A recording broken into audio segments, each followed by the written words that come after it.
Mission ہے جو حدیث جو بھی علم حدیث پڑھنے والے طلبہ ہیں ان کو پڑھائی جاتی ہے.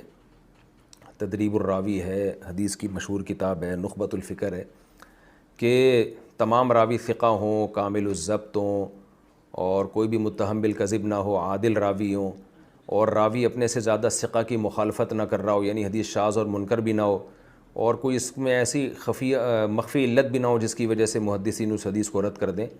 تو اس طرح کی تمام شرائط جس حدیث میں پائی جائیں گی وہ صحیح کہلائے گی، اور جو یہ شرائط جس میں نہیں پائی جائیں گی وہ ضعیف کہلائی جائے گی. اور موضوع وہ حدیث ہوتی ہے جس کا راوی متہم بالکذب، وہ جھوٹا راوی ہو.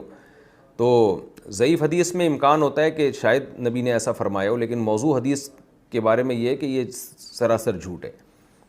اور صریح حدیث کا مطلب یہ ہوتا ہے کہ حدیث کا جو مفہوم ہے وہ بالکل واضح ہو، یعنی آپ جو دعویٰ کر رہے ہیں نا اس دعوے پر حدیث بالکل واضح ہو. اس کی مثال ہے، جیسے میں اکثر ایک مسئلہ بیان کرتا ہوں نا کہ دو نمازیں اکٹھی کرنا. اب سفر میں جو دو نمازیں نبی صلی اللہ علیہ وسلم نے اکٹھی پڑھی ہیں، تو اس کے بارے میں کیا ہے کہ اکٹھی کا کیا مطلب ہے؟ کیا نماز کو قضا کر کے دوسرے ٹائم پہ پڑھا؟ تو جن حدیثوں میں آتا ہے نا دو نمازیں اکٹھی پڑھی ہیں، وہ یا تو صحیح نہیں ہیں، ضعیف حدیثیں ہیں، اور اگر صحیح ہیں تو صریح نہیں ہے، یعنی ان میں یہ وضاحت نہیں ہے کہ نماز کو قضا کر کے پڑھا ہے. تو اس طرح کی بحث فقہ میں چلتی ہے کہ بھئی یہ حدیث صحیح تو ہے لیکن اپنے معنی پر صریح نہیں ہے، واضح نہیں ہے. تو جہاں بھی ایسی کوئی حدیث ہوگی کہ جس کے معنی اور مفہوم واضح نہیں ہوں گے تو اس کو کہا جائے گا غیر صریح ہے، یعنی اپنے معنی پر جو اس سے معنی مفہوم ہو رہا ہے پہلی دفعہ میں وہ واضح طور پہ مفہوم نہیں ہو رہا، یہ واضح معنی نہیں ہے. ہم بعض دفعہ کوئی دلیل پیش کرتے ہیں نا، یا گواہوں کا ہم بیان لیتے ہیں، تو گواہ تو ثقہ ہوتے ہیں لیکن وہ گواہ جو بیان دے رہے ہوتے ہیں وہ بیان مغلق ہوتا ہے. جج کہتا ہے کہ بھئی یہ جو دعویٰ ہے نا آپ کا، یہ ان کا بیان اس دعوے سے پوری طرح میچ نہیں کر رہا.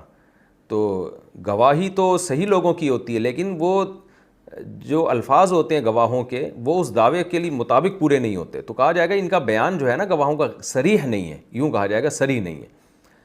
تو بیان یعنی ان کی جو بات ہے، راوی چونکہ گواہ چونکہ ثقہ ہیں، قابل اعتماد ہیں، اس لیے گواہوں پہ تو ہمیں اعتراض نہیں ہے، لیکن ان کا جو دعوے کے حق میں جو ان کا بیان ہے نا وہ بیان صریح نہیں ہے اپنے مدعا پر، تو اس کو کہا جائے گا غیر صریح.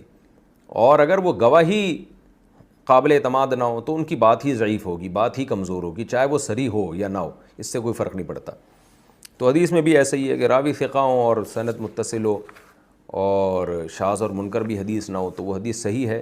پھر آگے یہ الگ بحث ہے کہ صحیح تو ہے لیکن جو آپ دعویٰ کر رہے ہیں یہ حدیث سے وہ پورا ثابت بھی ہوتا ہے کہ نہیں ہوتا. تو اس بارے میں ہم بہت سے علماء یہ دعویٰ کرتے ہیں بھئی حدیث اس معنی میں صریح نہیں ہے.